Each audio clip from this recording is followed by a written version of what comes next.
In her book, she says, if not for me, Epstein would have never been arrested. Guess what, Julie fucking Brown? I was working with the NYPD. Cyrus Vance sent his office to me and the prosecutors, and I was working with them months before the arrest, Julie.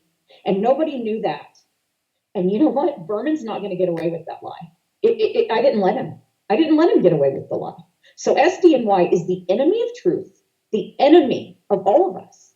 And they're pretending right now. They're playing catch up, right? Ooh, oh gosh, we've been told on. We've been caught slightly. And they're going to play catch up. Well, they're not going to get caught up. And if they continue to abuse the victims, we're going to get louder, not quieter. Wow.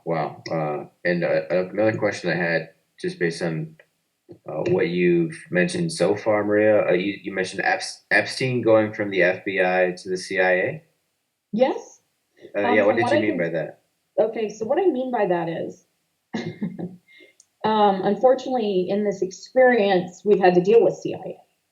And one of the CIA agents was a 12-year companion of Epstein's at a desk in Manhattan, and I'm not dumb. And I know that he also, when I filed my FOIA request, the FBI said the CIA won't let us fulfill it.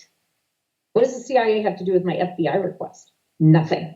They have nothing to do with it unless he was CIA. Why would they? And my sister, as soon as I said it to her, she said, "Oh God, he was CIA." Everybody can tell. The second I say they won't let me have it because the FBI says the CIA won't let them, we got a problem. And my main thing is, I think all of it is to protect Wexner. And Wexner is still on this planet. Yes, he's old and disgusting, and he's an old, shriveled up little queen. But you know what? And that's what George calls him. I'm using his words, not mine. But that man still has people working for him that can harm children.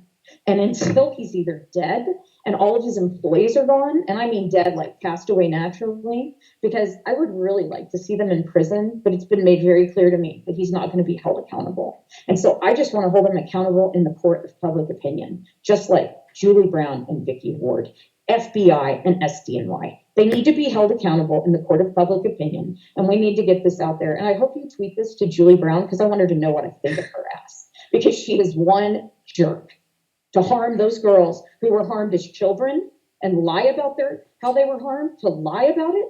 Julie, you've hit a new low. I thought Vicky Ward had won the contest. You have. I will, what I can do is, and this is something I've been meaning to do with a few interviews I've done recently, is just split them up into shorter clips that I can post on Twitter and such. Yeah.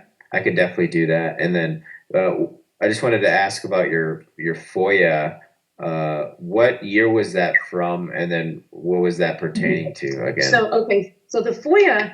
So I don't know if your guests know, but I reported this pedophile ring, international pedophile ring, to the FBI in 1996. I made it very clear it was an international pedophile and child porn ring. I made it very clear that Les Wexner was in charge, and that Donald Trump, Bill Clinton, Alan Dershowitz, Ghislaine Maxwell, and Jeffrey Epstein were participants. I made it very clear.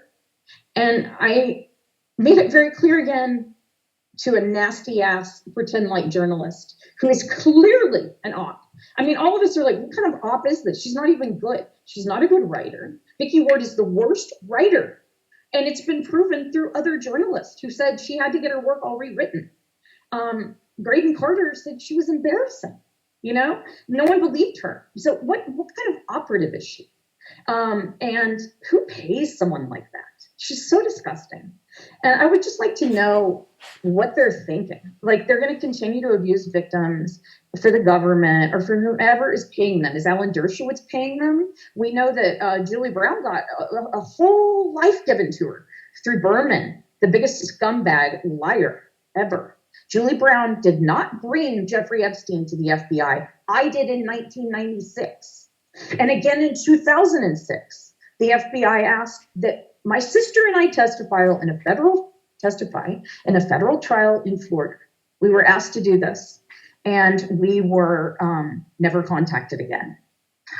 They made this deal with him, and we weren't privy to this deal, and that is illegal. All of it has been illegal. We've been abused like you wouldn't believe by the same group.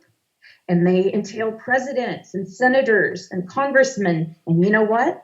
We haven't been able to testify in front of Congress. But the athletes who were already famous and coddled and had millions of dollars were put on a stage to make the FBI look good and the Congress to look good. Look, we're listening to victims. We care.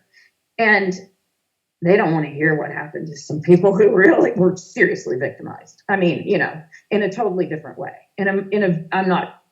I'm just saying there's a difference between death and being hit by a car. And in my experience, what George Tonks and Virginia and many of those girls endured is death. And I'm sorry that those girls were hit by a car by their coach, but it's different. And they got $200 million apiece. And no one's complaining about it. But God damn it, if Virginia gets a nickel, everybody bitches about it because they're jealous of her. They're angry at this case. The government doesn't support us. We don't have anyone behind us. The Me Too people totally dodged us because it's, again, CIA scam.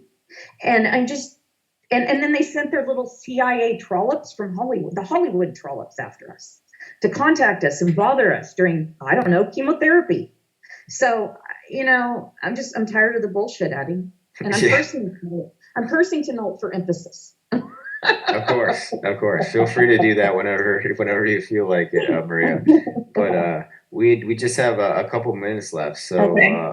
But as you mentioned, we're gonna connect tomorrow evening, and we'll see how the day's events go with the jury proceedings, and talk maybe a bit about that, and then more about everything that we're discussing now. So thank you so much, Addy. Of course. Teaching is true.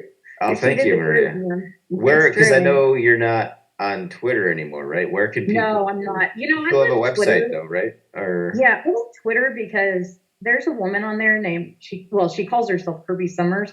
Her name is Carmen Perez, and she's a pretend like victim. She's never met Epstein or Ghislaine, and she's a pretend like victim of some other guy that she claims victimized her when she earlier claimed he was her affair, basically. You know, she was sleeping with the guy all the time and he was buying her lingerie, and she had a whole thing about it.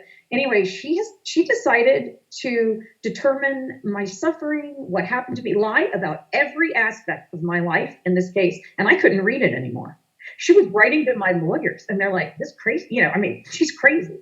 And I no longer wanted to have that crazy person to be able to lie about me and twist everything.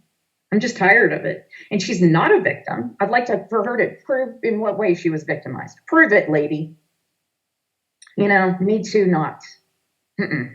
This is not, I mean, I know real victims, and this is not a joke, you know? We weren't stripping for some rich guy. This was actually, we were victimized. I was kidnapped. It's not a joke. George Tonks was 13. That's right. He was 13 when Les Wexner raped him. And as far as what if people want to support you, can they reach out or donate or? Oh, that's so sweet. You know,